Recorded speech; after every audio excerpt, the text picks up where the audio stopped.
Hello बच्चों। एक बार comment section में टैली कर देना कि मेरी वॉइस ऑडिबल और क्लियर है या नहीं है। तो आई होप कि सब चीज़ें परफेक्ट होंगी और आपको स्क्रीन भी विजिबल होगी। और आज का बहुत ही इंपॉर्टेंट टॉपिक और हमारी जो ग्राफिकल अप्रोच की जो सीरीज़ है, ग्राफ्स की जो सीरीज़ है, उस टॉपिक का आज हमारा पहला वीडियो है। तो आज बेसिकली मैंने बहुत सोचा, मतलब पहले एक पॉलिनोमियल फंक्शन से पढ़ा हूँ या आपको एक बार सारे फंक्शंस का इंट्रो दूँ कि पावर एक्स फंक्शंस क्या होता है, लोगैरिथमिक फंक्शंस क्या होता है, आइडेंटिटी फंक्शंस क्या होते हैं, और फिर ज्योमेट्रिकल कर्व्स का इंट्रो दूँ, ट्रिग्नोमेट्रिक कर्व्स का इंट्रो दूँ। तो मैंने सोचा ये सब चीज़ें मतलब मैक्सिमम बच्चों को पता होती हैं। जैसे e raise to the power x का कर्व है, तो e raise to the power x का कर्व कैसे बनता है, ये आप सब बच्चों को पता होगा। इसका डोमेन क्या होती है, इसका रेंज क्या होता है, इसका कोडोमेन क्या होता है, ये सब चीज़ें क्या होती हैं एक 11th में पढ़ने वाले बच्चे को पता होती हैं। और जैसे वही फंक्शन ले लूँगा मैं लॉग एक्स, तो ये सारी चीज़ें भी आपको क्या होती हैं पता होती हैं कि इसका ग्राफ क्या होगा, इसका डोमेन, इसका रेंज, इसका कॉस एक्स। पर अगर वही मैं पूछ लूँ आपसे माइनस ऑफ लॉग एक्स का ग्राफ क्या होगा, तो थोड़े बच्चे इसमें फंस सकते हैं। अगर वही मैं पूछ लूँ माइनस ऑफ लॉग, सॉरी एक सेकंड बच्चे, अगर मैं आपसे पूछूँ इसका ग्राफ क्या होगा मॉड ऑफ लॉग एक्स, बहुत बच्चे फंसेंगे। और इसका ग्राफ पूछ लूँ लॉग मॉड ऑफ एक्स, बहुत सारे बच्चे फंसेंगे। और मॉड लॉग मॉड एक्स, इसका ग्राफ पूछता हूँ तो शायद ही कोई बना पाए इसका ग्राफ। अगर आपको आता है तो अच्छी बात है, नहीं आता है तो मेरी इस ग्राफिकल अप्रोच वाली सीरीज़ को फॉलो करें। इसमें सारे के सारे ट्रांसफॉर्मेशन ये जो होते हैं ना, जैसे आप लिखोगे ई की पावर एक्स, अगर यहाँ पर दे दिया ई की पावर एक्स प्लस टू का कर्व बना के बताओ, तो यहाँ से यहाँ पर ये आपने क्या करा, ये आपके पास फंक्शंस था, तो ई की पावर एक्स से लेके ई की पावर एक्स प्लस टू तक आपने क्या करा, इसका आपने बेसिकली क्या कर दिया, ट्रांसफॉर्मेशन कर दिया। ये बहुत इंपॉर्टेंट बात है, ट्रांसफॉर्मेशंस। यहाँ पर आपने यहाँ से इसका क्या कर दिया, ट्रांसफॉर्मेशन कर दिया है। ओके, ठीक है। वैसे ही अगर कोई भी एग्जांपल ले लो, जैसे एक फंक्शन लेता हूँ मैं Y equals to mod X, modulus function लिया मैंने, इसका ट्रांसफॉर्मेशन करके नया फंक्शन बना दिया Y dash equals to modulus of X plus to.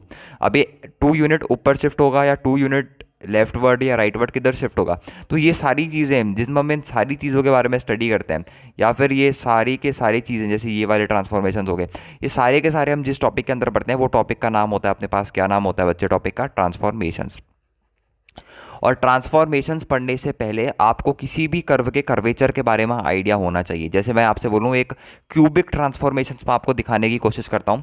जैसे मैं आपसे बोलता हूँ, बहुत ध्यान से समझना, और ये सीरीज़ एकदम बहुत ही बेनिफिशियल होने वाली है आईआईटी जेईई एडवांस्ड या फिर आईआईटी जेईई मेंस, जो जिस भी एग्जाम की आप तैयारी कर रहे हैं, या फिर अगर एक मैथमेटिकल एंथुजियास्ट भी हैं, थोड़ी इन्फॉर्मेशंस गेन करना चाहते हैं, ग्राफिकल नॉलेज आपको पसंद है, ग्राफ से खेलना आपको बहुत ज़्यादा पसंद है, क्योंकि मेरे को पर्सनली ग्राफ से खेलना बहुत ज़्यादा पसंद है। तो अगर इस टाइप की इन्फॉर्मेशन आपको, इस टाइप के काम करना आपको बहुत ज़्यादा अच्छा लगता है, तो आप इस पूरी सीरीज़ को फॉलो करना। मैं दावे के साथ कह सकता हूँ अगर आपने इसको शिद्दत से फॉलो करा तो एटलीस्ट ग्राफिकल अप्रोच से आप इतने सारे क्वेश्चंस वगैरह सॉल्व कर लोगे कि आपको मतलब बहुत सारा अल्टीमेट बूस्ट हो जाएगा आपका कॉन्फिडेंस, और फाइनली एक अच्छी डिसेंट रैंक आप या फिर डिसेंट नंबर आप मैथमेटिक्स के सेक्शंस में स्कोर इजीली कर सकते हैं।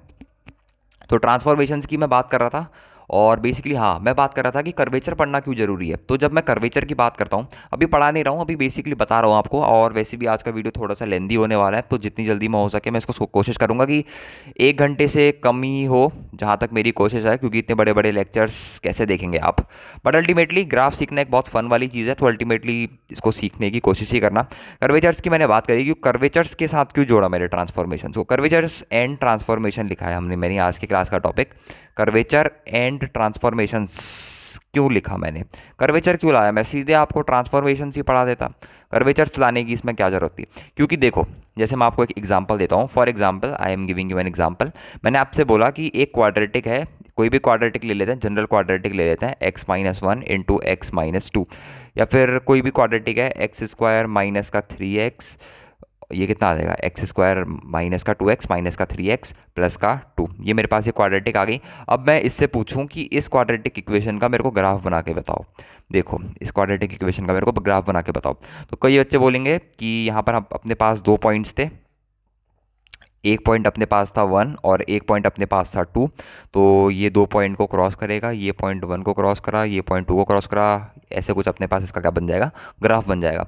अब मैं पूछूँ इसका ट्रांसफॉर्मेशन कर दिया आपने, जैसे इसका ट्रांसफॉर्मेशन कर दिया मॉड ऑफ x² माइनस का 3x प्लस का 2, तो इसका ग्राफ बनाओ। या फिर ऐसा ट्रांसफॉर्मेशन कर दिया मॉड्यूलस ऑफ x का square minus 3 modulus of x plus का 2, इन टाइप के ट्रांसफॉर्मेशन कर दिए। तो समझ में आ रहा है, यहाँ तक की जो स्टडी है, ये वाले पार्ट की जो स्टडी है, ये स्टडी हम करते हैं किसमें, कर्वेचर्स में, कि ये ग्राफ ऐसा क्यों बना, मतलब यहाँ से लेके इस पार्ट में देखो, यहाँ से लेके यहाँ तक दिख रहा है आपको, ये यहाँ से लेके यहाँ तक डिक्रीज कर रहा है। ये क्या है, यहाँ पर ऐसे नीचे बैंड क्यों आ गया इस ग्राफ में, और यहाँ से लेके यहाँ पर तक ये ऐसा क्यों है, ऊपर को क्यों जा रहा है, ये क्या रीज़न है इसके, यहाँ से नीचे आने तक, इस पॉइंट से लेके यहाँ तक नीचे आने तक क्या रीज़न है, और यहाँ से लेके ऊपर जाने तक क्या रीज़न है, ये क्या हुआ, ये हमें समझ नहीं आया। तो ये सारी स्टडी जिस टॉपिक पर अंदर हम करते हैं वो है कर्वेचर्स। तो मैं एक एक चीज़ जब ग्राफ के बारे में आपको पढ़ा रहा हूँ तो इसीलिए मैंने सीरीज स्पेशली डिज़ाइन कर रखी है कि हर एक पॉइंट आपको पता लगे। कर्वेचर्स वैसे उतना इंपॉर्टेंट नहीं है जेई पॉइंट ऑफ व्यू से, बट अगेन बहुत सारा कॉन्फिडेंस बूस्ट करेगा, आपके बहुत सारे कंसेप्ट रिवाइज होंगे।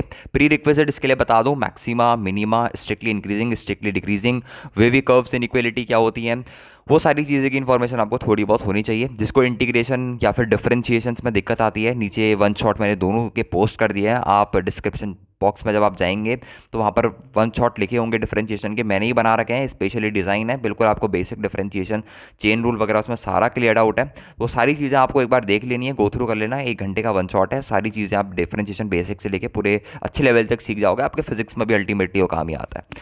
तो अब बात करना शुरू करते हैं कर्वेचर्स के बारे में। आपको समझ गया होगा कि कर्वेचर हम क्यों पढ़ रहे हैं, बेसिकली कर्वेचर पढ़ने का हमारा वो मेन मोटिव क्या है, what is the main motive of studying curvature. तो सबसे पहले अपन किस टॉपिक के बारे में बात करना शुरू करते हैं, सबसे पहले अपन लिखते हैं कर्वेचर्स टॉपिक।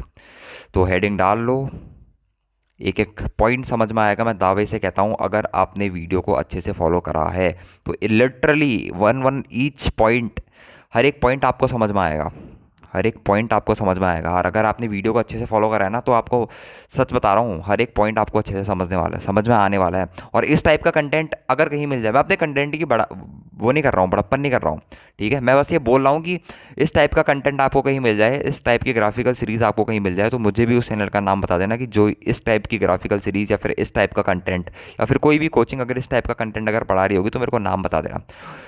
That's impossible.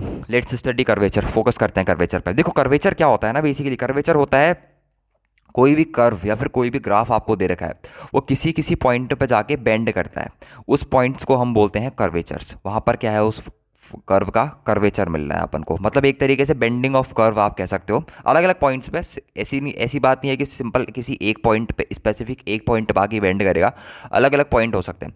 तो अगर मैं एक बहुत ही सिंपल भाषा में इसकी डेफिनेशन लिखना चाहूँ तो मैं ये लिख सकता हूँ, the bending of curves, the bending of curve, जो बेंडिंग होती है कर्व्स की, मेरे साथ साथ लिखना डेफिनेशन बच्चों, the bending of curves at different points, क्योंकि एक पॉइंट पे बेंडिंग नहीं होती, बहुत सारे पॉइंट पे बेंडिंग हो सकती है।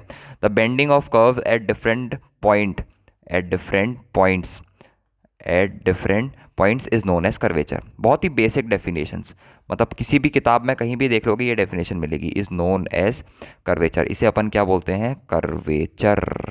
क्या बोलते हैं बच्चों, कर्वेचर। की जो बेंडिंग होता है कर्व का अलग अलग पॉइंट्स पर, उसे अपन क्या बोलते हैं, कर्वेचर। एक और डेफिनेशन होती है इसकी, वो ये कहती है कि rate at which the curve curves, समझ रहे हो, कर्व कर्व्स, जो कर्व है वो कितना कर्व हो रहा है उसके रेट को जो चीज़ बताती है उसे भी अपन क्या कहते हैं, कर्वेचर।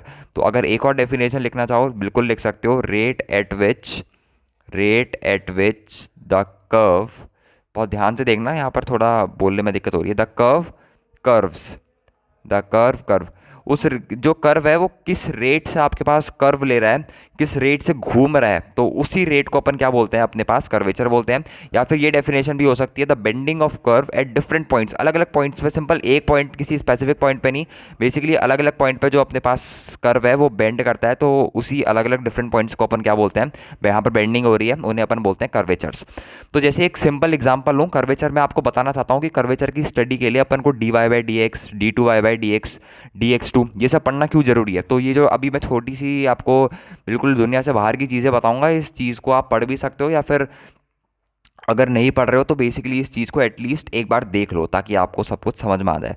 तो मैं यहाँ कुछ नहीं कर रहा हूँ, एक जनरलाइज्ड कर्व बना रहा हूँ अपना, ध्यान से देखना इसको, हाई लेवल की चीज़ नहीं है, बेसिकली अल्टीमेटली डेरिवेटिव ही यूज़ होगा। पार्शियल डेरिवेटिव क्या होता है, छोटा सा डेरिवेटिव का छुटका वर्जन होता है पार्शियल डेरिवेटिव, वैसे उतना यूज़ नहीं होगा पार्शियल डेरिवेटिव, घबराने की दिक्कत नहीं है। तो एक कर्व मैं यहाँ पर बना रहा हूँ आपके सामने जिसमें कर्वेचर होगा, ये मैंने वो कर्व बना दिया जिसमें मेरे पास कर्वेचर है, कोई भी रैंडम कर्व है। इस रैंडम कर्व में 3 पॉइंट, इसमें थोड़ा कर्वेचर सही नहीं दिखा, एक रैंडम कर्व बना लेता हूँ जिसमें कर्वेचर है, हाँ ये सही है। तो यहाँ पर एक पॉइंट ले लिया मैंने, यहाँ पर ले लिया मैंने, मान लो बच्चों पॉइंट नंबर P, यहाँ पर क्या ले लिया मैंने, पॉइंट P, यहाँ पर ले लिया मैंने अपना पॉइंट Q, यहाँ पर क्या ले लिया मैंने अपना पॉइंट क्यू, और यहाँ पर क्या ले लिया मैंने अपना पॉइंट ए। तो मैंने 3 पॉइंट मार्क कर लिए इस कर्व में, और यही वो पॉइंट है जहाँ पर क्या कर रहा है कर्व बच्चों, बेंड कर रहा है। ये जो P Q A arc length arc दिख रही है आपको, ये पी क्यू ए जो आर्क दिख रही है, या फिर ए पी जिसको आप आर्क कहोगे, वो है आपके पास क्या, कर्वेचर, इस कर्व का कर्वेचर। जैसे ये मेरे पास कोई भी कर्व है, मान लो if this is a curve, ये मेरे पास y equal to f x curve है, तो इसकी जो कर्वेचर है वो है ए पी।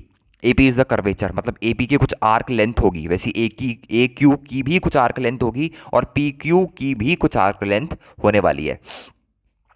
ठीक हो गया। तो सबसे पहले लेट कर लेते हैं कि मेरे पास जो आर्क लेंथ है, आर्क लेंथ ऑफ किसकी, ए पी की आर्क लेंथ मान लेता हूँ कि एस दे रखी है, और अगर मैं मानूँ arc length of P Q, या फिर आर्क लेंथ ऑफ, पहले ए क्यू की आर्क लेंथ मान लेते हैं। ए क्यू की आर्क लेंथ होगी मेरे पास एस प्लस छोटा सा डेल्टा एस, इसमें चेंज आया, और arc length of P Q वैसी छोटी है, थोड़ी आपको दिख रही होगी, तो दैट इज डेल्टा एस। तो ये मैंने तीनों की क्या मान ली, आर्क लेंथ मान ली। ये क्या है बेसिकली मेरे पास बच्चों, आर्क लेंथ। अगर आप पूछोगे ये क्या है, ये मेरे पास आर्क लेंथ है, क्योंकि अगर कोई भी आर्क होगी उसकी कुछ ना कुछ पर्टिकुलर लेंथ होगी, तो दैट इज दिस लेंथ।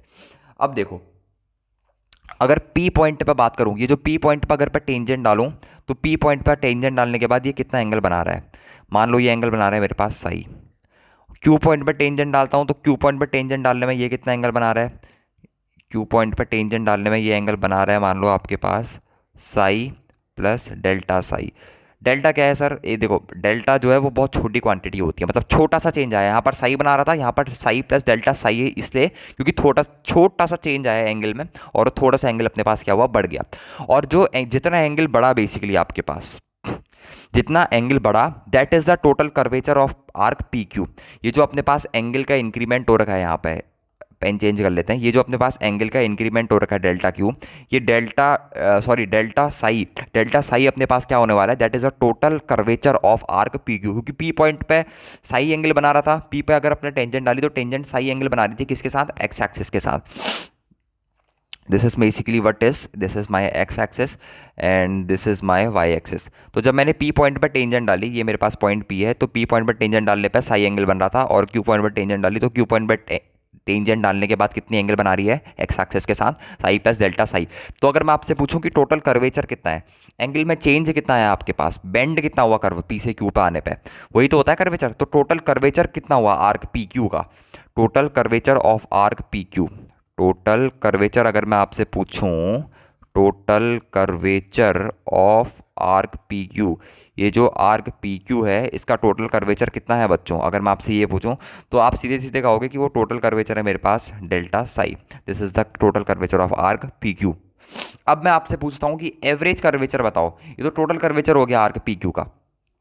अब मैं आपसे पूछता हूं कि मेरे को एवरेज कर्वेचर बताओ, किसका, सेम आर्क पी क्यू का, मतलब उसकी लेंथ और एंगल किस रेस्पेक्ट में चेंज हो रहे हैं, और एक तरीके से वो कुछ नहीं होता, वो डिफरेंशिएशन ही होता है एवरेज कर्वेचर वगैरह।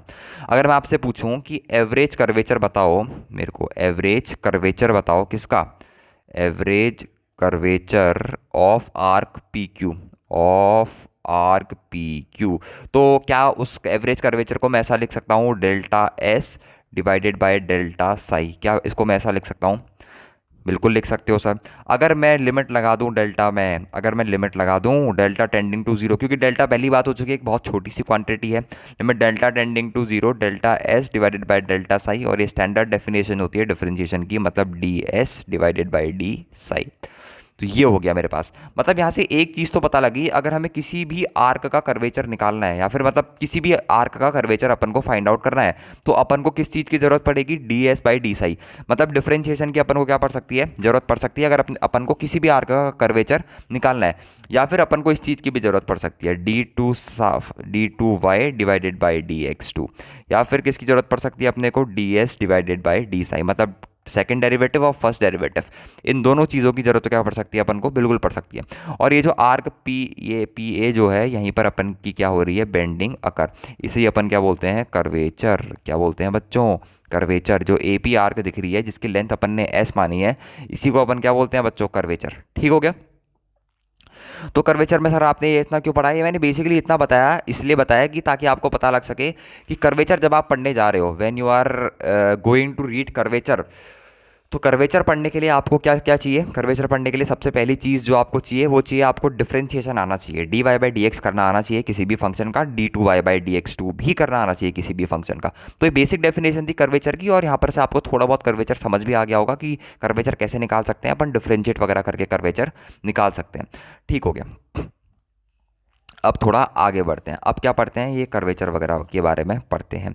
देखो, तीन जो सबसे इंपॉर्टेंट कॉन्सेप्ट हैं अपने कर्वेचर को पढ़ने के लिए, कि कर्वेचर ऊपर को होगा, कि कर्वेचर नीचे को होगा, कि कर्वेचर किधर को होगा, या फिर किसी आर्क का कर्वेचर पे आधे रास्ते तक ऊपर को था फिर आधे रास्ते कर्वेचर नीचे को हो गया, जिसे अपन बोलते हैं पॉइंट ऑफ इन्फ्लेक्शन, जहाँ पर कनकेविटी चेंज होती है।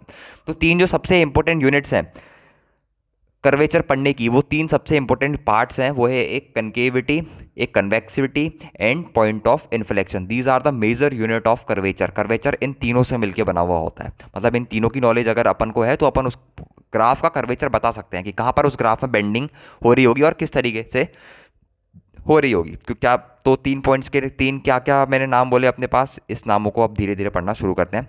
सबसे पहला नाम जो बोला मैंने वो नाम था मेरे पास कनकेविटी, कनकेविटी। एंड दूसरा नाम क्या बोला मैंने? दूसरा नाम जो बोला वो था मेरे पास कन्वेक्सिविटी, कन्वेक्सिविटी, कन्वेक्सिविटी। एंड जो तीसरा सबसे इंपॉर्टेंट पॉइंट था जो मैंने क्या बोला? Point of inflections. JEE advance में बहुत बार फंसाता है पॉइंट ऑफ इन्फ्लेक्शन वाले पार्ट में। डायरेक्टली पूछ भी सकता है कि इस कर्व का पॉइंट ऑफ इन्फ्लेक्शन बताओ। ये कर्व आपको गिवन है, एक फंक्शन की इक्वेशन गिवन है, ये फंक्शन का जो ग्राफ बनेगा इसमें पॉइंट ऑफ इन्फ्लेक्शन आएगा, तो इस पॉइंट ऑफ इन्फ्लेक्शन की इक्वेशन अपन को बताओ। ठीक है, तो ऐसी चीज़ें आपसे क्या हो सकती हैं? पूछी जा सकती हैं। तो भयभीत नहीं होना है, एक एक करके सारे टॉपिक अपन पढ़ना शुरू करते हैं। सबसे पहले जो चीज़ अपना पढ़ना शुरू करते हैं वो है कनकेविटी। अब कनकेविटी के अंदर भी दो चीज़ें आती हैं, या तो कर्व आपके पास कनकेव अपवर्ड होगा, मतलब ऊपर को खिलेगा। सॉरी, इसको अच्छे से लिख लेते हैं पहले। सबसे पहली हेडिंग जो अपन पढ़ने जा रहे हैं आज की क्लास में वो है अपने पास कनकेविटी, और इसके कॉन्सेप्ट बहुत इंपॉर्टेंट है कनकेविटी के। ठीक है, कनकेविटी कैसे निकालते हैं, कनकेविटी क्या होती है, ये सारी चीज़ें अपन यहाँ पर समझेंगे। देखो, कनकेविटी दो तरीके की होती है, या तो वो कनकेव होगा, कनकेव लेंस, कनकेव मिरर जैसा आपके पास होता है वैसी होगा कनकेव, या तो वो ऊपर को खुलेगा, या तो वो क्या होगा अपने पास? Concave upward, concave upward. या तो क्या होगा वो अपने पास? कनकेव अपवर्ड होगा, या फिर क्या होगा अपने पास वो बच्चों? कनकेव डाउनवर्ड होगा। क्या होगा बच्चों? Concave downward. ठीक हो गया सर।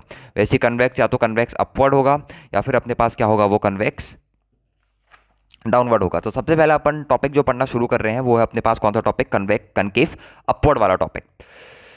तो कनकेव अपवर्ड के बारे में बात करना अब अपन शुरू करते हैं कि ये कनकेव अपवर्ड है क्या, कैसा दिखता है, कैसे पहचाने, कैसे बनाएं कनकेव अपवर्ड को। तो सबसे पहले अपन किस बारे में डिस्कस करना शुरू करते हैं? कनकेव अपवर्ड्स के बारे में, कि कनकेव अपवर्ड कैसे है, मतलब क्या है। तो यहाँ पर पहले दो एग्जाम्पल्स आपको देता हूँ, दो बहुत ही प्यारे प्यारे ग्राफ आपको बना के बताता हूँ। पहला ग्राफ ध्यान से देखना, ये दोनों कनकेव अपवर्ड के एग्जाम्पल हैं। अब ये कैसे हैं, कैसे पता लगे? वैसे एकदम आपको दिख जाएगा। जैसे एक कर्व मैंने बना दिया अपने पास, ये कनकेव अपवर्ड का एग्जांपल है मेरे पास। ये मेरे पास एक्स एक्सिस है and this is my y axis. और एक और ग्राफ अगर मैं आपको बना के बताऊं, कैसा भी बना सकते हैं, ठीक है, और कुछ इस तरीके से, कुछ इस तरीके से। एक और ग्राफ मैं आपको बना के बता रहा हूँ, कुछ इस तरीके का। ये भी मेरे पास क्या है? कनकेव अपवर्ड है। इस ग्राफ के बारे में बताऊं कुछ इन्फॉर्मेशन, तो ये है मेरे पास concave upward, this is my concave upward graph. और इस ग्राफ के बारे में बताऊं कुछ information, this is also my concave upwards, this is also my concave upward. ये भी मेरे पास कनकेव अपवर्ड है, और ये भी मेरे पास क्या है बच्चों? कनकेव अपवर्ड है। अब कैसे पता लगा सर? सर एक देखने से तो पता लग रहा है, पर अगर कोई क्यूबिक इक्वेशन या फिर कोई क्वाड्रेटिक इक्वेशन अपन को गिवन है तो उसका ग्राफ अपन को बनाना है, तो ग्राफ गिवन नहीं है तो वहाँ पर ये नहीं पता लगेगा कि वो कनकेव अपवर्ड होगा, कनकेव डाउनवर्ड होगा। वहाँ पर आपको निकालना पड़ेगा कि ये ग्राफ का पर्टिकुलर इस रेंज या फिर इस इंटरवल का पार्ट कनकेव अपवर्ड है या फिर कनकेव डाउनवर्ड है। ये आपको क्या करना पड़ेगा? बताना पड़ेगा। कनकेव शेप का बन रहा है, कैसे बन रहा है, ये सब चीज़ें आपको बतानी पड़ेंगी। तो एक छोटी सी और बड़ी प्यारी सी डेफिनेशन लिखता हूँ। यहाँ पर एक पॉइंट अपन पी मान लेते हैं, यहाँ पर एक पॉइंट अपन पी मान लेते हैं। पी पॉइंट पर अपन डालते हैं एक टेंजेंट। पी पॉइंट पर अपन ने क्या डाली? एक टेंजेंट। ये क्या है बच्चों? मेरे पास टेंजेंट है।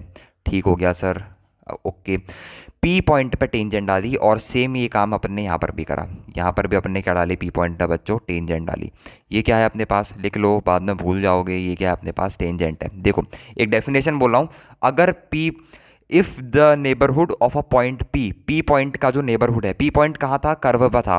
पी पॉइंट का कोई भी नेबरहुड ले लो, मान लो उसका कोई भी पड़ोसी ले लिया आपने, जैसे आपने मान लो उसका पड़ोसी ले लिया, ये पड़ोसी ले लिया आपने पी पॉइंट का।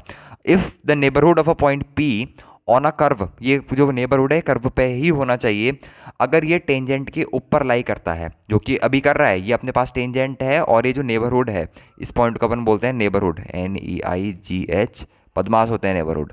ये अपने पास कौन सा पॉइंट है, नेबरहुड है। तो नेबरहुड अगर कर्व के ऊपर, सॉरी टेंजेंट के ऊपर अगर नेबरहुड वाला पॉइंट लाई कर रहा है, जो कि इस कंडीशन में लाई कर रहा है, तो आप क्या कहोगे कि जो कर्व है वो क्या है, वो कैसा कर्व है, कनकेव अपवर्ड्स। वैसे इस पे भी कोई भी नेबरहुड ले लो, ये अपन ने नेबरहुड ले लिया, ये अपन ने क्या ले लिया, नेबरहुड, यहाँ पर लिख भी लेते हैं। ये क्या है अपने पास, ये क्या है बच्चों अपने पास, नेबरहुड। ठीक हो गया। तो नेबरहुड कहाँ लाई कर रहा है, कर्व के ऊपर लाई कर रहा है, तो कर्व के ऊपर लाई कर रहा है तो क्या होगा, कनकेव अपवर्ड। इसीलिए हमने कहा कि कनकेव अपवर्ड। तो ये सबसे शानदार तरीका है कि कनकेव अपवर्ड है, कैसे इसको पता लगाएं, उसको, उसका सबसे शानदार शानदार डेफिनेशन यही है, इफ़ अ नेबरहुड, ये डेफिनेशन लिख लो मेरे साथ, इफ़ द नेबरहुड, बहुत ही इंपॉर्टेंट डेफिनेशन है बच्चों, एक बार इसका कंसेप्ट पकड़ लिया तो पकड़ लिया, फिर बार बार नहीं पकड़ा जाता ग्राफ का concept.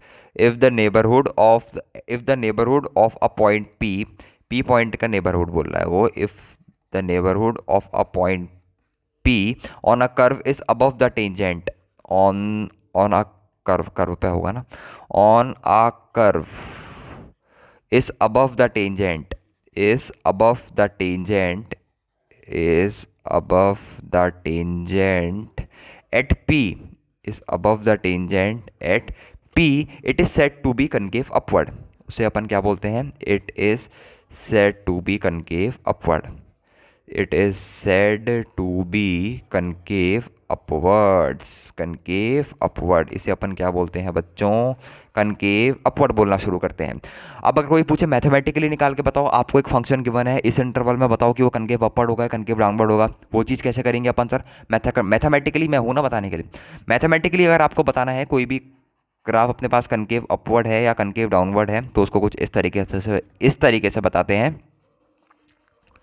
Firstly you have to find the double derivative of the given function, d2y divided by dx2 निकाल लेना है अगर आपको। अगर d2y by dx2 greater than 0 आ रहा है तो अपने पास क्या आएगा, कनकेव अपवर्ड आएगा। क्या आने वाला है बच्चों अपने पास, कनकेव अपवर्ड। कब आएगा कनकेव अपवर्ड, अगर d2y बाई dx2 अपने पास पॉजिटिव आएगा, तो अपने पास ग्राफ की शेप कैसी आएगी बच्चों, सर अपने पास ग्राफ की शेप आएगी कनकेव अपवर्ड्स। अब जो दूसरा इंपॉर्टेंट है वो है कनकेव डाउनवर्ड, या फिर कनकेव डाउनवर्ड्स को अब अपन बोलते हैं कनकेव अपवर्ड। तो दोनों में दोनों चीज़ें, चारों चीज़ें कवर होगी।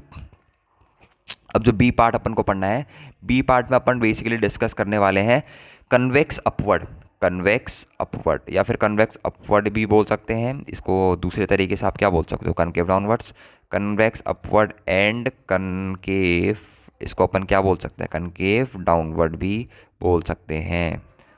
बिल्कुल बोल सकते हैं सर।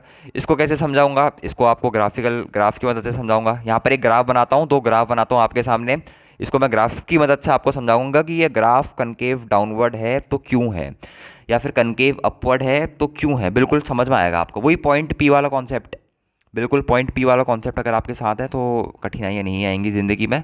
जनरल कॉन्सेप्ट होता है वो, और भी कई सारे मेथड होते हैं, पर मेरे को सबसे सही मेथड यही लगता है।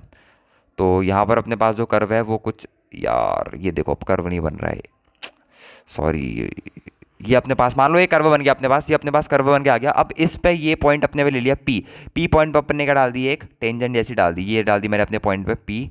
ये क्या है अपने पास, ये है पी पॉइंट पे अपनी टेंजेंट, क्या डाल दी बच्चों, पी पॉइंट पे टेंजेंट। कर्व के नेबरहुड ले लो, एक मिनट पेन चेंज कर लेता हूँ यहाँ पे।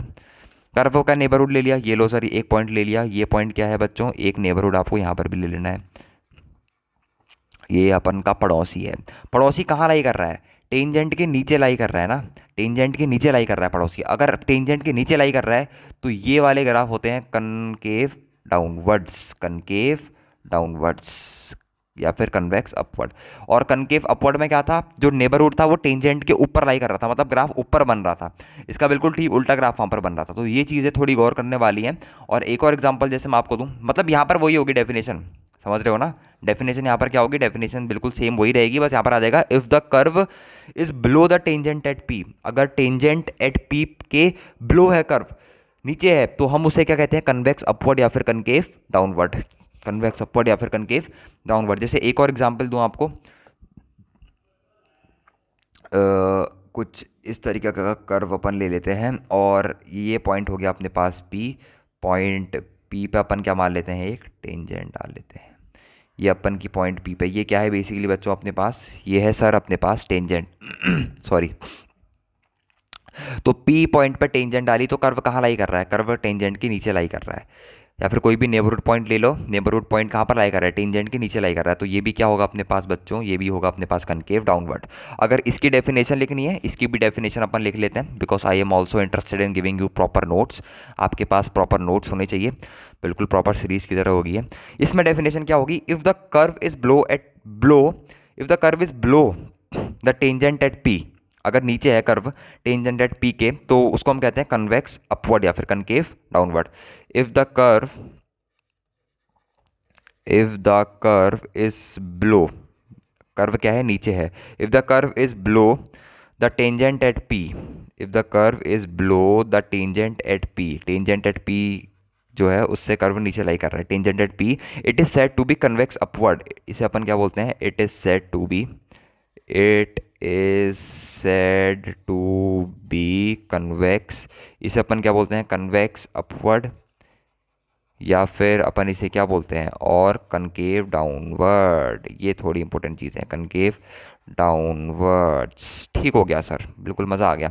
अब क्या बात करते हैं, अब बात करते हैं इसका मैथमेटिकली। मैथमेटिकली कैसे पता लगा, ये तो बता दिया कि टेंजेंट डालो, टेंजेंट के अगर नीचे कर्व लाई कर रहा है तो कनकेव डाउनवर्ड होगा या फिर कन्वेक्स अपवर्ड होगा। अगर टेंजेंट एट पॉइंट पी के ऊपर कर्व लाई कर रहा है तो कनकेव अपवर्ड होगा या फिर कन्वेक्स डाउनवर्ड होगा। अब ये बता दो कि अगर मैथमेटिकली अपन को निकालना हो कि कोई भी फंक्शन दे रखा y इक्वल्स टू कोई भी क्यूबिक या फिर क्वाड्रेटिक पॉलिनोमियल अपन को दे रखी है, तो कैसे पता लगाएं। आप ही बताओ सर कि कैसे पता लगाया जाए कि ये क्या होगा, मतलब हमें समझ नहीं आ रहा कि आप बताओ ये क्या होगा, कि कनकेव अपवर्ड होगा कनकेव डाउनवर्ड होगा। उस कनकेव अपवर्ड तो आपने बता दिया, कनकेव डाउनवर्ड बिल्कुल उसका उल्टा है। अगर मैथमेटिकली अपन को पता लगाना है, अगर मैथमेटिकली अपन को पता लगाना है, अगर मैथमेटिकली अपन को पता लगाना है तो अपन क्या करते हैं, फिर से वही d2y डिवाइडेड बाई dx2, अगर ये नेगेटिव आता है तो अपने पास क्या होता है, कनकेव डाउनवर्ड्स। ये बहुत अपनी गांठ अपने हृदय से बांध लो कि अगर ये कंडीशन आ रही है तो इस कंडीशन में अपन के पास जो होता है क्या होता है बच्चों, कनकेव डाउनवर्ड्स। अगर ये पॉजिटिव आता है तो कनकेव अपवर्ड। ये दो चीज़ें आपको याद होनी चाहिए बस, कनकेव डाउनवर्ड्स। और ऊपर कॉन्सेप्ट किसका पता होना चाहिए था, कनकेव अपवर्ड का। तो अभी तक हर बाल फिलहाल हमने बिल्कुल ही थोड़ी बहुत चीज़ें डिस्कस कर रखी हैं। अब फटाफट अपन जो टॉपिक है, या फिर अब बेसिकली पॉइंट ऑफ इन्फ्लेक्शन अभी आपके काम का नहीं है, तो पॉइंट ऑफ इन्फ्लेक्शन को मैं ऐसा करूँगा, अगर लास्ट में टाइम मिल गया तो मैं करा दूंगा। अभी अपन चलते हैं कि कैसे प्लॉटिंग होती है कर्व की, मतलब जो एल्जेब्रिक कर्व्स होते हैं अपने पास, जैसे क्वाड्रेटिक और क्यूबिक की मैं आज आपको बताऊंगा। और एक बार क्वाड्रेटिक और क्यूबिक की सीख गए तो कोई से भी एल्जेब्रिक कर्व आप क्या कर सकते हो, ईजिली ड्रॉ आउट या फिर उन्हें फिगर आउट कर सकते हो। तो सबसे पहले अपन डिस्कस करते हैं कि क्वाड्रेटिक या फिर क्यूबिक कर्व अगर आपको गिवन है तो उनकी आप प्लॉटिंग कैसे करेंगे। पॉइंट ऑफ इन्फ्लेक्शन कुछ इस तरीके से समझो कि अगर कोई बच्चा समझना चाहे कि पॉइंट ऑफ इन्फ्लेक्शन होता क्या है, तो पॉइंट ऑफ इन्फ्लेक्शन में आपको बताऊं तो जहां पर कर्व की कनकेविटी चेंज होती है, मतलब आधे पार्ट में कनकेव डाउनवर्ड था या फिर कनकेव अपवर्ड था, फिर जैसे मान लो आधे पार्ट में कनकेव डाउनवर्ड था और ऊपर एक पॉइंट पी ऐसा है जिसके बाद उस अपनी कनकेविटी चेंज कर दी। तो ये जो चेंज इन कनकेविटी में का जो कंसेप्ट आया वो बेसिकली किसको रिप्रेजेंट करता है, वो बेसिकली रिप्रेजेंट करता है पॉइंट ऑफ इन्फ्लेक्शन को। तो समझ में आ गया कि पॉइंट ऑफ इन्फ्लेक्शन क्या होता है अपने पास। और किसी भी और पॉइंट ऑफ इन्फ्लेक्शन के पॉइंट पे जो डबल डेरिवेटिव की वैल्यू होती है वो अपन के पास कितनी होती है, जीरो। तो d2y बाई dx2 की जो वैल्यू होगी अपने पास कहाँ पे, पॉइंट ऑफ इन्फ्लेक्शन पे, वो कितनी होगी अपने पास बच्चों, जीरो होगी। ठीक हो गया। अब अपन शुरू करते हैं कि प्लॉटिंग ऑफ एल्जेब्रिक कर्व की। अगर कोई भी क्वाड्रेटिक कर्व आपको दे रखा है, जैसे for example I am giving you a quadratic curve, उसका बेसिक सबसे बेसिक से शुरू करते हैं। तो कनकेविटी का कंसेप्ट अपन ने डिस्कस कर लिया है। पॉइंट ऑफ इन्फ्लेक्शंस देख लो, उतना इंपॉर्टेंट नहीं है वैसे, पर टाइम बचेगा तो डिस्कस कर लेंगे। ऑटोमेटिकली आधे घंटे की वीडियो हो चुकी है, मैं इसमें प्रॉब्लम सॉल्व कब कराऊंगा। ओके, नहीं तो उसके दो पार्ट कर लेंगे आज। थोड़ा सा एक एक एक क्वेश्चन सॉल्व हो जाए तो ठीक है, नहीं तो बाकी दूसरी वीडियो रख लेंगे जिसमें अपन बाकी के क्वेश्चंस वगैरह सॉल्व कर रहे होंगे। तो सबसे पहले कुछ इंपॉर्टेंट पॉइंट्स देखते हैं। Plotting of algebraic curve by concavity. Plotting of algebraic curve. Plotting of, किसको प्लॉट कर रहे हैं अपन? Plotting of algebraic curve. Algebraic curve. Plotting of algebraic curve, एक minute. Plotting of algebraic curve by, किसका concept use करेंगे अपन? Basically एक ही कॉन्सेप्ट पढ़ा है अभी तक हमने, कनकेविटी का। और ये जो डेरिवेटिव वगैरह हैं, डबल डेरिवेटिव, सिंगल डेरिवेटिव, ये सब चीज़ें क्या होती हैं आपको आनी चाहिए। तो अगर कोई भी कर्व अपन को इस फॉर्म का दे रखा है, मान लो y equal to f x equal to अपन को दे दिया इस फॉर्म का x minus alpha into x minus beta, x minus gamma भी हो सकता था, पर जनरली अभी अपन क्यूबिक की बात नहीं कर रहे हैं, अभी अपन क्वाड्रेटिक की बात कर रहे हैं। क्यूबिक में भी वही सारे वो सेम स्टेप्स फॉलो होंगे जो अपन के किस में होंगे? क्वाड्रेटिक में होंगे। कोई दिक्कत, कोई घबराने वाली बात नहीं है। तो 4 पॉइंट्स में मैं आपको बता दूंगा कि इस ग्राफ, इसका ग्राफ आप क्या कैसे प्लॉट करोगे। 4 पॉइंट्स में मैं आपको बता दूंगा कि इसका ग्राफ आप क्या करने वाले हो, कैसे प्लॉट करने वाले हो। अगर इसके ग्राफ की बात करी जाए थोड़ी सी, तो इसका ग्राफ आप सबको पता है कि किस तरीके से अपन इसका ग्राफ बनाएंगे।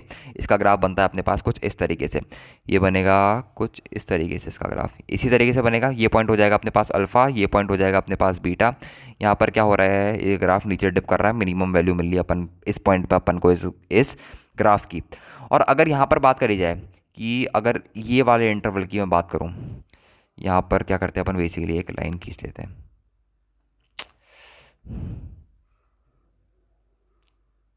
यहाँ पर अपन ने एक लाइन खींच ली, ठीक हो गया। अगर इस वाले ग्राफ की बात करूँ, ये वाले पार्ट की अगर अपन बात करूँ, तो इस वाले पार्ट में इस पॉइंट पे टेंजेंट डाल के देखते हैं एक बार क्या हाल है इसका। इस पॉइंट पे टेंजेंट डाली, ये अपने पास इस पॉइंट पे टेंजेंट है, और इसका नेबरहुड जो है वो टेंजेंट के कहाँ लाई कर रहा है? टेंजेंट के ऊपर लाई कर रहा है। और टेंजेंट के ऊपर लाई कर रहा है, तो ये वाला जो रीज़न है, यहाँ से लेके यहाँ पर, जहाँ पर मैं मार्क कर रहा हूँ, यहाँ से लेके यहाँ तक का जो रीज़न है, ये रीज़न अपने पास क्या है बच्चों? ये रीज़न है अपने पास कनकेव अपवर्ड। क्या है बच्चों? Concave upward. अब बात करते हैं इस वाले पार्ट की। ये थोड़ा सा गंदा पार्ट बन गया अपने पास, इसको अपन थोड़ा सा इजी कर देते हैं, क्योंकि जब तक अच्छे से नहीं बनाएंगे ना, फील नहीं आएगी यार। और जब तक फील नहीं आएगी ना इस टॉपिक में, कुछ नहीं हो पाएगा। बहुत ही गंदा बन गया है शायद, पर कोई भी दिक्कत नहीं है, समझने की कोशिश करना। ये ऐसा नहीं बनना चाहिए था वैसे। इसको थोड़ा सा और सुधारने की कोशिश करते हैं। देखो टाइम थोड़ा बर्बाद होगा यार ये सब करने में ना, अब क्या कर सकते हैं। ग्राफ भी अच्छा चाहिए, उसके बिना समझ में भी नहीं आएगा। तो बेसिकली इसको ऐसा कुछ बनाना होगा, ये कुछ इस तरीके का बनेगा, ताकि इस पॉइंट पर टेंजेंट डालने में अपन को पता लग जाए कि ये किस तरीके का अपने पास क्या कर रहा है, बिहेव कर रहा है। तो यहाँ पर भी क्या बिहेव कर रहा है अपने पास, ये इस पॉइंट पर अगर अपन टेंजेंट डालें, ये अपन ने इस पॉइंट पर टेंजेंट डाली, ये पॉइंट पी था, तो पॉइंट पी के बगल वाला नेबरहुड कर्व के ऊपर ही लाई कर रहा है। अगर ऊपर लाई कर रहा है तो ये भी क्या है, इस पॉइंट पे कनकेव अपवर्ड है। और ये पॉइंट होगा अल्फा, ये पॉइंट होगा बीटा, जहाँ पर ये अपने क्या कर रहा है, एक्स एक्सेस को कट कर रहा है। तो सबसे पहला काम जो करना है आपको, देखो कनकेविटी काम आई यहाँ पे, और यहाँ से लेके यहाँ तक कैसे पता लगा कि ऐसे आना है, मतलब डिक्रीज होते हुए आना है और यहाँ पर इंक्रीज होते हुए आना है। तो इसके लिए आपको इंक्रीजिंग डिक्रीजिंग का भी कॉन्सेप्ट पता होना चाहिए। और ये जो है इस ग्राफ की मिनिमम वैल्यू है, ये समझ में आ रहा है? ये जो है पर्टिकुलर, ये इस ग्राफ की क्या है, मिनिमम। इस पॉइंट पे इसका क्या अटेन हो रहा है, मिनिमा अटेन हो रहा है। तो मिनिमा भी निकालना आना चाहिए। तो 4 स्टेप या फिर 3 स्टेप अगर इसको मैं बताना चाहूँ, तो नंबर 1 स्टेप जो होगा अपने पास, नंबर 1 स्टेप,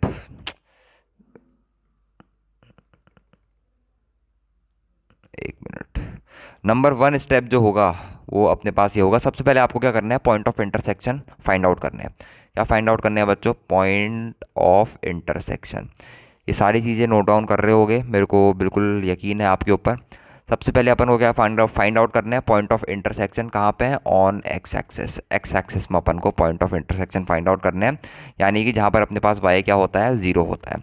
दूसरा पॉइंट जो है अपने पास, दूसरा पॉइंट कुछ इस प्रकार है कि point of maximum and point of minimum value, ये चीज़ भी आपको फाइंड आउट करनी है कि किस पॉइंट पे मैक्सिमा है, किस पॉइंट पे मिनिमा है। Point of maximum and minimum value, point of maximum and minimum value, ये चीज़ भी आपको पता होनी चाहिए। Point of maximum and minimum value. अब एक तीसरा नाम दूँ, तीसरा क्या करना है आपको, तीसरा है कि किस इंटरवल में फंक्शन इंक्रीज कर रहा है और किस इंटरवल में फंक्शन क्या कर रहा है, डिक्रीज कर रहा है। क्योंकि यहाँ से लेके यहाँ तक तो ये डिक्रीज कर रहा है, बट अगेन यहाँ से लेके यहाँ तक ये इंक्रीज कर रहा है। तो जब तक वो इंटरवल ही नहीं पता होगा कि किस इंटरवल में इंक्रीज या फिर किस इंटरवल में डिक्रीज कर रहा है मैक्सिमा या मिनिमा अटेन करने के बाद, तब तक अपन उसके ग्राफ की वो नहीं बना पाएंगे कि कहाँ पर इसको बढ़ाऊँ या फिर कहाँ पर इसको घटाऊं। क्योंकि कनकेविटी ने अपन को एक तरीके से शेप दे रखा है, कनकेविटी गिव्स अस अ शेप कि किस शेप का बनना चाहिए। ठीक है, दो कनकेव अपवर्ड वाले पोर्शन को मिला दो, आपके पास एक पैराबोला बन जाएगा। बट एक कनकेव अपवर्ड इस वाले पार्ट में डिक्रीज कर रहा था, एक इस पार्ट में इंक्रीज कर रहा था। ये क्या कॉन्सेप्ट है, व्हाट इज दिस कॉन्सेप्ट? ये आता है कहाँ से, इंक्रीजिंग या फिर डिक्रीजिंग से, कि वो इंटरवल जहाँ पर फंक्शन इंक्रीज कर रहा है या डिक्रीज कर रहा है। तो आपको क्या फाइंड आउट करने हैं interval for which function increases or decreases, interval for which function increases और डिक्रीजेज। थोड़ा शॉर्टकट में इसको लिख लेते हैं क्योंकि लॉन्ग कट में लिखेंगे तो बहुत देर हो जाएगी अपने को। फोर्थ पॉइंट लिखते हैं अपन, क्या लास्ट पॉइंट, कि कनकेव अप है या कनकेव डाउन है, या फिर कोई भी पॉइंट ऑफ इन्फ्लेक्शन है तो उसको आपको क्या करना है, फाइंड आउट करना है। सॉरी, कनकेव अपवर्ड है, ठीक है, या फिर कनकेव डाउनवर्ड है, ठीक हो गया सर, या फिर कोई भी पॉइंट ऑफ इन्फ्लेक्शन है आपके पास। ये चीज़ें क्या करनी है, आपको फाइंड आउट करनी है। तो ये चार स्टेप, सबसे पहला स्टेप क्या था, सबसे पहला स्टेप है पॉइंट ऑफ इंटरसेक्शन, ठीक है, सब फाइंड आउट कर लेंगे। Minimum and maximum value find out करनी है, सर कर लेंगे। Third step, interval increasing decreasing find out करना है, सर कर लेंगे। कनकेव अपवर्ड का इंटरवल, कि किस इंटरवल में कनकेव अपवर्ड था, या फिर कनकेव डाउनवर्ड का इंटरवल, कि किस इंटरवल में वो कनकेव डाउनवर्ड था। या फिर पॉइंट ऑफ इन्फ्लेक्शन अगर है ग्राफ में, हो भी सकता है नहीं भी हो सकता है, अगर है तो पॉइंट ऑफ इन्फ्लेक्शन भी फाइंड आउट करना है अपने को। ठीक हो गया। तो सबसे पहले इससे क्यूबिक हो या फिर यहाँ पर एक्स माइनस बीटा लिखा है ना, यहाँ पर एक्स माइनस गामा भी होता ना, वो चीज़ भी इससे फाइंड आउट हो जाती है। फिर यहाँ पर एक्स माइनस डेल्टा होता, वो कितने भी होते वो सब फाइंड आउट हो जाते हैं। पर अभी अपन पहला क्वेश्चन करते हैं क्वाड्रेटिक का, ठीक है। एक एक चीज़ समझेंगे, बिल्कुल क्लियर कट हो जाएगा आपसे। और आई होप कि वीडियो की लेंथ देख के तो ये लग रहा है कि आज सिर्फ क्वाड्रेटिक का ही अपन डिस्कस कर पाएंगे, क्योंकि अप्रॉक्सीमेट 36 मिनट्स की ऑलरेडी वीडियो हो चुकी है। तो सबसे पहला इलस्ट्रेशन जो मैं लेता हूँ, और सबसे बेसिक इलस्ट्रेशन जो मैंने क्लास के शुरू में भी आपको लेके बताया था, कि अपन को इसका ग्राफ स्केच करके बताओ कनकेविटी के कंसेप्ट से। इसका ग्राफ y इक्वल टू अपन को ग्राफ दे रखा है किसका, x-1 इंटू x-2। ये ग्राफ अपन को दे रखा है, अपन को इस ग्राफ को स्केच करके बताना है बेसिकली क्या हो, कैसा होगा ये ग्राफ। ठीक है, तो सबसे पहला पॉइंट क्या था अपने पास, सबसे पहला पॉइंट था कि अपन को point of intersection find out करनी है, कि वो एक्स एक्सिस में बच्चा कहाँ पर इंटरसेक्ट कर रहा है। तो सबसे नंबर वन स्टेप में अपन करते हैं y इक्वल टू 0 पुट। अगर y इक्वल टू 0 पुट कर देंगे तो अपने पास हो जाएगा x-1 into x-2 is equals to 0। तो यहाँ से x की दो वैल्यू अपने पास निकल के आ जाएंगी, एक वैल्यू निकल के आ जाएगी 1 और एक वैल्यू निकल के आ जाएगी अपने पास 2। तो 2 आ गई और 1 आ गई, तो ये दोनों अपने पास क्या आ गई, इसकी वैल्यूज़ निकल के आ गई। सेकंड, अपने को वही निकालना है कि मिनिमा अचीव कर रहा है या मैक्सिमा अचीव कर रहा है, या फिर दोनों अचीव कर रहा है, और किस किस पॉइंट पे अचीव कर रहा है, वो चीज़ें अपन को निकालनी है। तो अल्टीमेटली सेकंड पॉइंट जो रहेगा वो अपन के पास जो y इक्वल्स टू अपन को गिवन था, अगर इसको फैक्टराइज वो करोगे, खोलोगे ब्रैकेट, तो बन के आ जाएगा x² माइनस का 3x प्लस का 2। तो सबसे पहले अपन निकालते हैं क्या चीज़, dy/dx, जिस पॉइंट पर उसका डिफरेंशिएशन 0 है। तो डिफरेंशिएशन 0 है उसका 2x माइनस का 3 पे, और x इक्वल टू 3/2 पे। अब ये x इक्वल टू 3/2 वाला जो पॉइंट है, ये पॉइंट मिनिमा का होगा या फिर ये पॉइंट मैक्सिमा का होगा, वो चीज़ आप कैसे पता लगाओगे, वो चीज़ आप पता लगाओगे डबल डिफरेंशिएशन से। d2y डिवाइडेड बाई dx2 करेंगे तो अपने पास आ रहा है 2, जो कि अपने पास पॉजिटिव। अगर d2y बाई dx2 जो है वो पॉजिटिव आता है, तो इसका मतलब ये क्या है, हमारे पास इस पॉइंट पर क्या अटेन हो रहा है, हमें मिनिमा अटेन हो रहा है। बिल्कुल पता लग गया होगा। ओके, मतलब ये कर्व का मिनिमा अटेन हो रहा है कहाँ पर, at x equal to 3/2। x equal to 3/2 पे क्या हो रहा है अपने पास, मिनिमम वैल्यू अटेन हो रही है कर्व की। और x इक्वल टू 1 और x इक्वल टू 2 अपने पास दो पॉइंट थे जहाँ पर x एक्सेस को ग्राफ कट कर रहा था, और x इक्वल टू 3/2 वो पॉइंट है, वो पॉइंट है जहाँ पर मिनिमम वैल्यू क्या हो रही है अपनी ग्राफ की, अटेन हो रही है। क्योंकि जैसे ऊपर देखोगे आप, सॉरी, ऊपर देखोगे तो ऊपर इस पॉइंट पे मिनिमम वैल्यू अटेन हो रही थी, तो यही पॉइंट अपन ने कितना निकाला अभी बच्चे, यही पॉइंट आपके सामने निकाला हुआ है, x equal to 3/2। I hope कि ये कॉन्सेप्ट आपको क्या होगा, अच्छे से क्लियर होगा। ओके, ठीक हो गया। सॉरी, थर्ड पॉइंट में क्या था, स्ट्रिक्टली इंक्रीजिंग या फिर स्ट्रिक्टली डिक्रीजिंग का इंटरवल। ये तो बहुत चिंदी सी चीज़ है, सबको ही आती होगी। अगर d y by D x greater than zero है तो ये स्ट्रिक्टली इंक्रीजिंग होता है। मतलब d y by D x कितना आ रहा है अपने पास, 2x minus of 3 is greater than zero, तो यहाँ से आ जाएगा x इज़ ग्रेटर देन 3/2। ये चीज़ आ गई। मतलब x इज़ ग्रेटर देन 3/2 के लिए ये क्या करेगा, ये करेगा इंक्रीजिंग। मतलब जहाँ जहाँ पर x की वैल्यू 3/2 से बड़ी है ये स्ट्रिक्टली इंक्रीजिंग है, और जहाँ पर x की वैल्यू 3/2 से छोटी हो गई ये वहाँ पर क्या हो जाएगा बच्चों, ये वहाँ पर क्या करेगा, डिक्रीजिंग बिहेवियर अपना शो करने लग जाएगा। इट इज़ डिक्रीजिंग, वहाँ पर अपना डिक्रीजिंग बिहेवियर क्या करने लग जाएगा, शो करने लग जाएगा। And the last point you have to find out is concavity, कि कनकेव अपवर्ड किस इंटरवल के लिए है और कनकेव डाउनवर्ड किस इंटरवल के लिए है।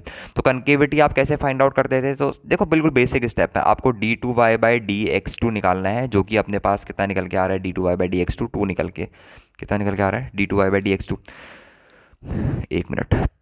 अगर d two y by sorry हाँ, अगर d two y by D x two कितना आ रहा है अपने पास, d two y by D x two कितना आ रहा है बच्चों, d two y by D x two आ रहा है 2, जो कि पॉजिटिव है। अगर d two y by D x two positive है तो पूरा कर्व क्या है, पूरा कर्व अपने पास क्या है, कनकेव अपवर्ड है, बात खत्म। पूरा कर्व अपने पास क्या है, कनकेव अपवर्ड है। मतलब चाहे x इज़ ग्रेटर देन 3/2 की बात करूं या फिर x इज़ लेस देन 3/2 की बात करूं, इन दोनों इंटरवल्स के लिए मेरे पास पूरा जो ग्राफ आ रहा है वो क्या आ रहा है बच्चों, वो बन के आ रहा है कनकेव अपवर्ड। कहीं पर भी कनकेव डाउनवर्ड नहीं बन के आने वाला है, पूरा का पूरा ग्राफ क्या बन के आने वाला है बच्चों, कनकेव अपवर्ड। चाहे interval x is greater then 3/2 हो या फिर interval x is less than 3/2 हो, उन दोनों के लिए हमारे पास ग्राफ क्या बन के आने वाला है बच्चों, कनकेव अपवर्ड बन के आने वाला है। ठीक हो गया सर, अब कुछ नई चीज़ बताओ। अब अब नई चीज़ कुछ कुछ नहीं है, इसका ग्राफ प्लॉट करना है बेसिकली, अल्टीमेटली अब इसका ग्राफ प्लॉट करना है। तो ग्राफ के लिए एक्स एक्सेस और वाई एक्सेस खींच लो। अब देखो इसका कमाल, आपको पता लगेगा कि ये क्लास में आप कुछ सीख के गए, मतलब ऐसा नहीं होगा कि मतलब क्या पढ़ा दिया सर ने, कनकेविटी वगैरह के कॉन्सेप्ट, एक एक कॉन्सेप्ट जो पढ़ा रखा है ना बच्चों, वो सारे कॉन्सेप्ट काम के हैं लिटरली। और मज़ा ना आया आज की वीडियो के बाद, एक बार कमेंट सेक्शन में बता देना यार, क्योंकि बहुत मेहनत करके वीडियो बनाई जाती है। अल्टीमेटली मेरी क्लासेस अभी ख़त्म हुई थी 12 बजे, अभी तो 2:30 बज गया लगभग दिन के, अभी 12 बजे 1 बजे मेरी क्लासेस ख़त्म हुई थी अल्टीमेटली। उसके बाद मैंने लंच करा और फिर एक यही वीडियो शूट कर रहा हूँ उसके बाद।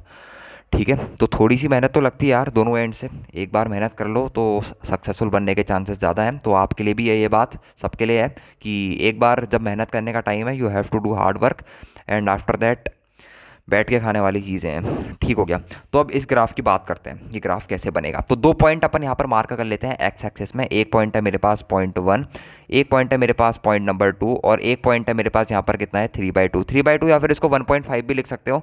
अब कई बच्चे बोलोगे कि 3/2 पॉइंट मार्क करने की क्या ज़रूरत थी, बिल्कुल ज़रूरत थी बच्चों, क्योंकि 3/2 पे अपन का क्या अटेन हो रहा है, 3/2 पे अपन की मिनिमम वैल्यू अटेन हो रही है। तो ग्राफ जो नीचे जाता है ना, जो ऊपर मैंने आपको यहाँ पर एक दृश्य दिखाया था, यहाँ पर जो ये चीज़ नीचे जा रही थी, ये जो चीज़ इतनी डिप हुई, ये कितनी डिप हुई वो भी निकल सकती है। और वैसे ये जो डिप हुई ये मिनिमा ही होता है। अब ये चीज़ कितनी डिप हुई वो भी आप निकाल सकते हो, बिल्कुल वो अभी बताएंगे कैसे निकाल सकते हैं आप। बिल्कुल मैक्सिमम मिनिमा के कंसेप्ट से ही निकल सकता है। मैक्सिमम मिनिमा में यही चीज़ याद रखो, जिसको नहीं पता है कोई 11th वाले बच्चे को, तो किसी भी कोई भी लेक्चर देख लो यार, कोई भी बुक पढ़ लो, d2y/dx2 अगर पॉजिटिव आ रहा है तो उस पॉइंट पर अपन के पास होता है मिनिमा, अगर d2y/dx2 नेगेटिव आ रहा है तो उस पॉइंट पर अपने पास होता है क्या, मैक्सिमा। इतनी सी चीज़ आपको याद रखनी है बस। ठीक हो गया, अगर एक डेडिकेटेड वीडियो चाहिए मैक्सिमम मिनिमम पे तो बता देना, कोशिश करूंगा कि वो डेडिकेटेड वीडियो ले आऊँ।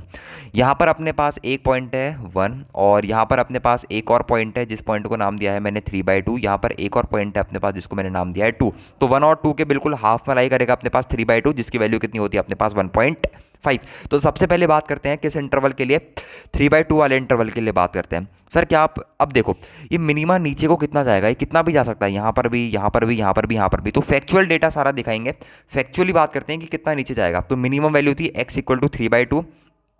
अब जब मिनिमा x इक्वल टू 3/2 पर अटेन हो रहा है तो मिनिमम वैल्यू कितनी अटेन हो रही है, तो x इक्वल टू 3/2 को यहाँ पर पुट करोगे तो आपकी जो मिनिमम वैल्यू आएगी वो आएगी कितनी, 3/2 का होल स्क्वायर 9/4 माइनस 3 9/2 प्लस 2, तो -1 9 माइनस 89, तो ये आ जाएगी आपके पास कितनी 1/4। तो मिनिमा अटेन हो रहा है कहाँ पे, at 3/2, and minimum value is -1/4। तो -1/4 1 कहीं पर अपन यहाँ पर ले लेते हैं, तो -1/4 जो आएगा वो कहीं पर अपना यहाँ पर कहीं पर आएगा, दिस इज माई -1/4। तो यहाँ पर से अपनी क्या कर देते हैं, एक लाइन जैसी ड्रॉ कर देते हैं, यहाँ पर अपनी क्या करते हैं, एक लाइन जैसी ड्रॉ कर देते हैं। अब बात करते हैं इस वाले पार्ट की, बात करते हैं 1 से लेके 3/2 तक।